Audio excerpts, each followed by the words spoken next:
Last chance at a miracle comeback for the Yankees. Top of the order coming up here, 13-7. So Anthony Dominguez, the Jays not messing around, going to one of their top guys here. Faced two hitters yesterday, retired them both. In there with a strikeout, Grisham. Seventh reliever that John Schneider's had to bring in.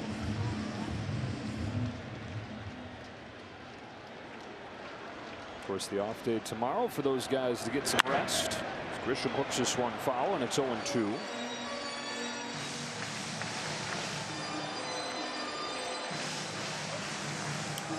Yeah, you couldn't have wrote a better script. If you're the Toronto Blue Jays manager saying, okay, here's what we're doing in the 6 days off to kind of simulate baseball. And we know all the things that go on with the team with the bye. But then we're going to come out and exercise what we do well and never miss a beat. I just think it's been incredible what Toronto has done. I think the bat-to-ball ability we've seen all year. We saw some power, but not quite to this degree. 7 homers in 2 games. A strikeout of Grisham to open the 9th. So we've given the headline for the Yankees tomorrow, at least the story for the Yankees tomorrow. Kenny, do you have a headline and or a story in the papers tomorrow for the Blue Jays?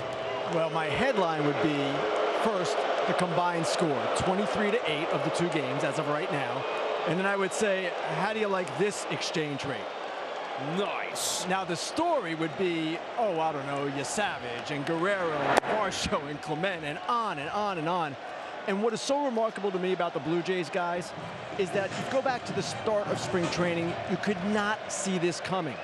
Vladimir Guerrero Jr. had not yet agreed to his extension. He was a potential free agent.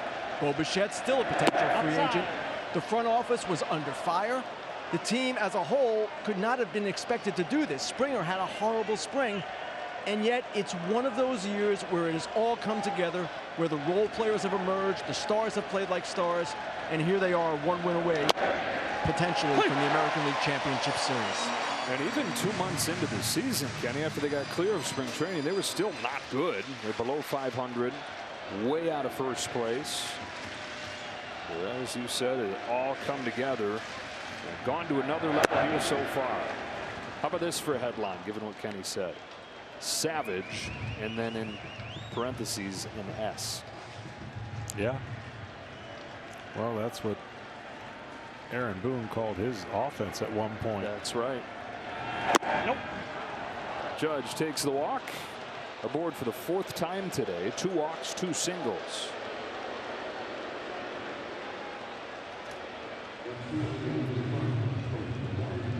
So he's hitting .450 in the playoffs with an on base above 500.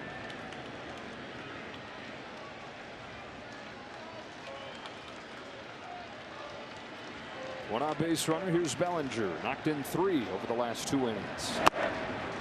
Hey!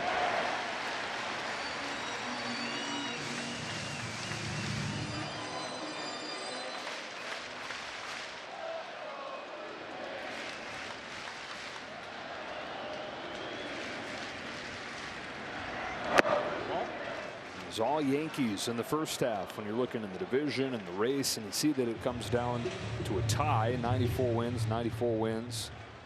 All Yankees in the first half. It turned with a 4-game sweep that we've referenced a couple times in this building at the start of July. Blue Jays did not fall out of first place after that. Yeah, they fell into a tie, but it's kind of like that series never ended. The Blue Jays averaged 9 runs per game. Wow, 9 runs per game, and then they do even better than that in the 2 games here. Going to go to 8-1 against the Yankees in Toronto this year. 2-2 on Cody Bellinger.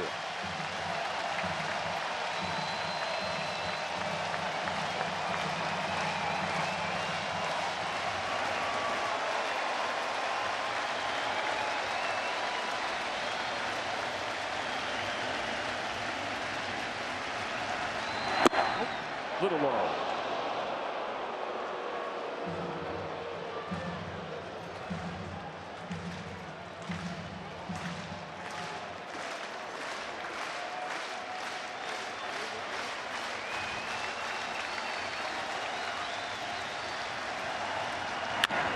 Bouncing ball towards the middle. At first, 2 out.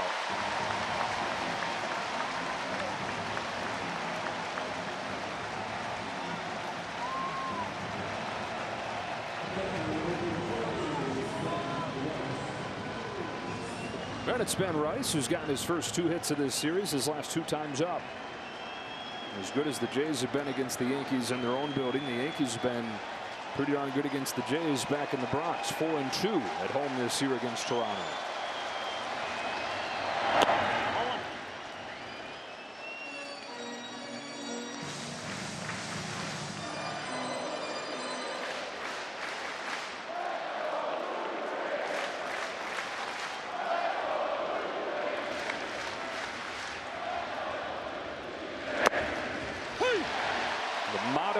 For the Blue Jays in town is want it all. They weren't satisfied just getting their first win in the postseason in 9 years, winning the division for the first time in a decade. Sights set on winning it all. And they have looked every bit the part of a potential World Series champ in these 2 games. No, they have. And really, you think about whatever pitcher's on the mound against them, I don't think they have fear. I think they feel like they can at least compete and put the ball in play and get their hits, because that's what they've shown. Now, I'm sure they wouldn't want to face one of their own. Savage. he might be the equalizer. Well, if it gets to a game 4, they're going to face the Yankees version of that. Yeah. Cam Schlittler. Well, I got to give the young man credit. Look, there's a couple ways that game could have gone today for him. Being unknown, he commanded the baseball. He wasn't off in any way. Didn't have the jitters, or at least didn't look like it. And that was an easy recipe for that to happen. When you think about what he was doing in the regular season and all the jumps he's made, to be that good and that electric at home against the Yankees, man, oh man. As good as Gausman was yesterday, he was better. Wow. Well, that's saying something, because you were raving about yesterday. Yeah. Another 2-2 to Rice. And it's full. You know, it's like in football. You script plays in your first drive and it goes perfect. And you're like, great. Then what, right? And you just kind of keep going. Well, you script it as a pitcher. You're like, this is the game plan I want to have. This is what I want to execute. Here's what I want to impose on the other team. And they did it. Rice takes the walk. He's saying, if I see one more splitter, I'm going to. So 2 walks in this 9th inning issued by Dominguez. Giancarlo Stanton went 0 for his first 6 in this series and 1 for his first 17 in the postseason. Is 2 for his last 2 and has knocked in a pair.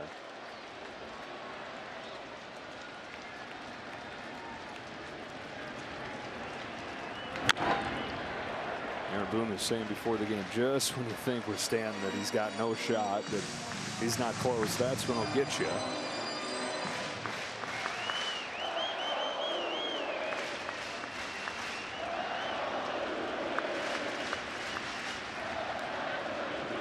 The 0-1 from Dominguez, a swing and a miss, and strike 2.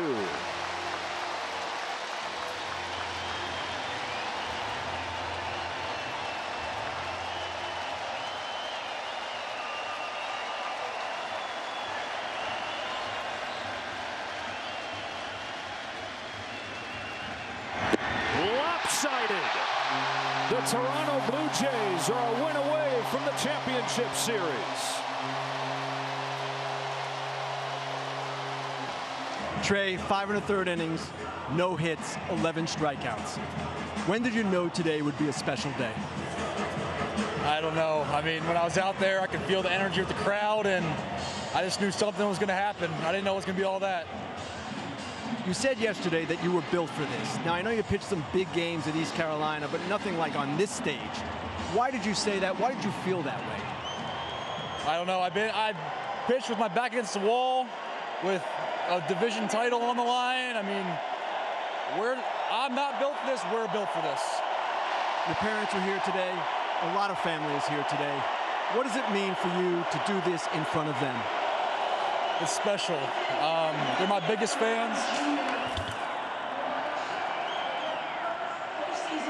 they're my biggest fans, and I love them, and they're my people. Trey, thanks a lot.